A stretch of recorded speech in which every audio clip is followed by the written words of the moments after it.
علیہ وسلم کی زندگی میں ایک دن وہ بھی آیا کہ وہ اللہ سے ملاقات کے لیے آسمانوں کے پار گئے تھے.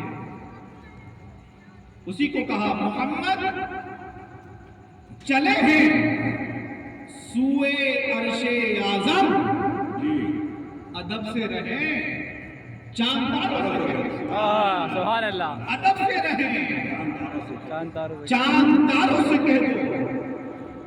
اور وہ جب صبح آتی ہے تو حضور فاضل بریلوی نے کہا صبح طیبہ میں ہوئی بٹتا ہے باڑا نور کا, صبح طیبہ میں ہوئی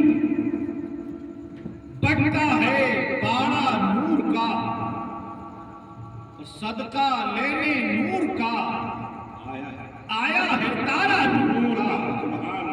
اور میں گدا تو بادشاہ بھر دے پیالہ نور کا, رات دن دونا تیرا دے ڈال صدقہ نور کا.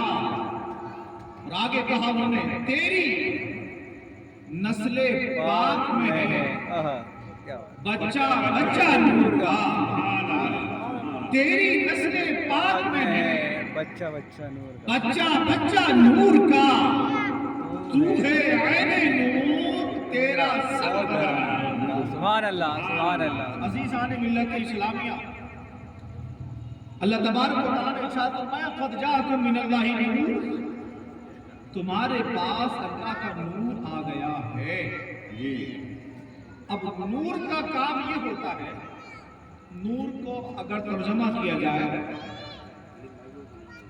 تو اس کا مطلب ہوتا ہے روشنی. کیا مطلب ہوتا ہے؟ روشنی. روشنی. اور روشنی کا جو ماحصل ہے وہ یہ ہوتا ہے کہ وہ اپنے آس پاس جو بھی ہو اس کو روشن کر دے, اس کو ظاہر کر دے. اگر یہ کام وہ نور کرتا ہے تو کام کا, اور اگر نہیں کرے تو بے کام. اب ہمیں سمجھنا یہ ہوگا کہ اللہ کے رسول صلی اللہ تعالی علیہ وآلہ وسلم نے اپنے نور ہونے سے کس کو روشن کیا, یہ ہمیں سمجھنا ہے. ہمیں دیکھنا ہوگا, تاریخ کے اوراق کو پلٹنا ہوگا, محمد عربی کے آنے سے کیا روشن ہوا. تو عزیزان ملت اسلامیہ, میں آپ کو دعوے کے ساتھ یہ بات بتا رہا ہوں کہ محمد عربی صلی اللہ تعالی علیہ وآلہ وسلم کے آنے سے پہلے پورا ملک عرب, آج عرب کہتے ہیں, پہلے حجاز کہتے تھے, اور اس ملک حجاز میں صرف سعودی عرب نہیں آتا تھا بلکہ لبنان, یمن, عراق, ایران, یہ سب حجاز میں آتے تھے. اور اس جگہ کے بارے میں یہ لکھا ہوا ہے کہ وہاں کے لوگ نبی کی ولادت سے پہلے قتل و غارت گیری میں مبتلا تھے, یعنی مارنے کاٹنے میں لگے رہتے تھے. جس کا موقع لگتا تھا وہ ایک دوسرے کو مار لیتے تھے. نبی کریم صلی اللہ تعالی علیہ وسلم کے آنے کے بعد سب سے پہلا فائدہ یہ ہوا کہ وہاں لوگوں کو مارنا کاٹنا بند ہوا. ایک دوسرا ایک نعرہ آپ لوگوں نے بہت سنا ہوگا, پڑھا بھی ہوگا. 2014 کے بعد اس نعرے کو بہت عروج ملا, بہت کمال ملا. ہر جگہ لکھا تھا بیٹی بچاؤ, ہے نا, ہر گاڑی پہ لکھا ہوتا بیٹی بچاؤ بیٹی بچاؤ.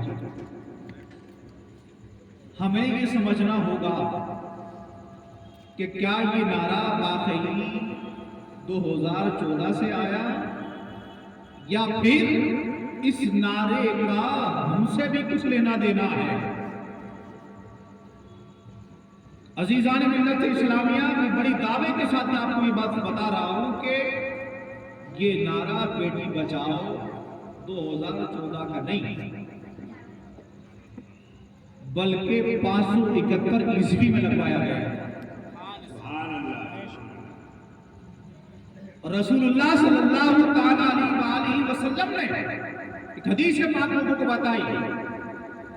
یہ اس زمانے کی بات ہے کہ جس زمانے میں باپ اپنی بیٹی کو، بھائی اپنی بہن کو، چچا اپنی بھتیجی کو، ماما اپنی بھانجی کو اپنے ہی ہاتھ سے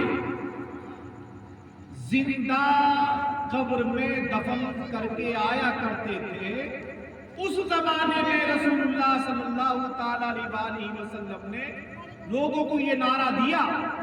حدیث کے لفظ یہ ہیں الواعدۃ والموعودۃ کلاہما فی النار، وہ بچی جس کو زندہ قبر میں دفن کیا جاتا ہے وہ، اور جو ماں دفن کراتی ہے وہ، دونوں کے دونوں جہنمی ہیں۔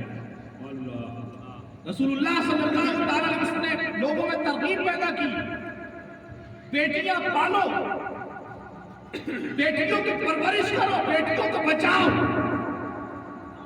لوگوں میں انٹرسٹ پیدا کرنے کے لیے، لوگوں میں رغبت پیدا کرنے کے لیے رسول اللہ صلی اللہ علیہ وسلم نے ایک اعلان کیا، وہ آدمی جس کے گھر میں 3 بیٹی ہوں گی اور وہ ان کی اچھے سے پرورش کرے گا، ان کو تمیز سکھائے گا، وہ آدمی جنت میں جائے گا۔ سبحان اللہ، سبحان اللہ۔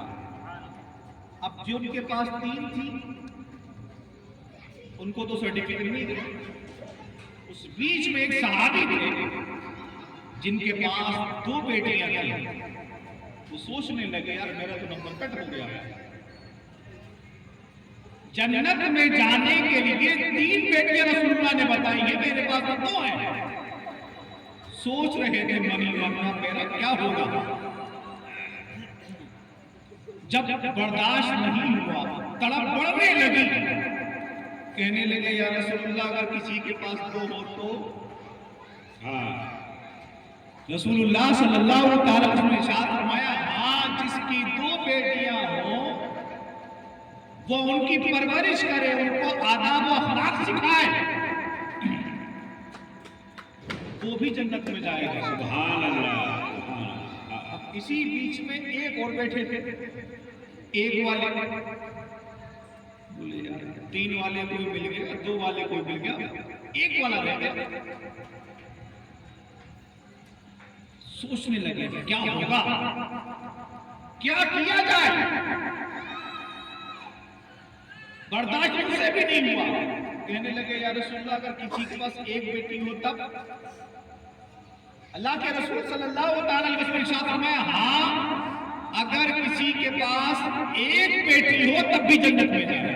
سبحان اللہ، سبحان اللہ۔ کیا سمجھے، معاملہ 2 3 1 کا نہیں ہے، معاملہ بیٹی کی پرورش کا ہے۔ جس زمانے میں دوسرے مذہب کے لوگ، جس زمانے میں معبود باطلہ کو پوچھنے والے لوگ اپنی ہی بیٹی کو اپنے ہی ہاتھ سے دفنانے جایا کرتے تھے، اس زمانے میں رسول اللہ نے کہا تھا جو بیٹیاں بچائے گا، جو بیٹیاں پالے گا وہ جنت میں جائے گا۔ سبحان اللہ، سبحان اللہ۔ عزیزان ملت اسلامیہ، یہ جو نعرہ ہے بیٹی بچاؤ، میں بارہا کہتا ہوں اور آپ یاد رکھیں، بیٹی بچاؤ کا نعرہ ہندوستان کی گورنمنٹ کا نہیں، آمنہ کے دلارے کا ہے۔ سبحان اللہ۔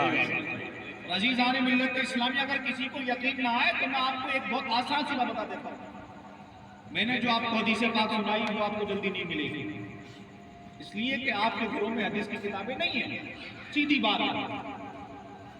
بخاری شریف آپ کے گھر نہیں ہے، مسلم آپ کے یہاں نہیں ہے نا، سنن ابن ماجہ نہیں ہے، سنن نسائی نہیں ہے، جامع الترمذی نہیں ہے،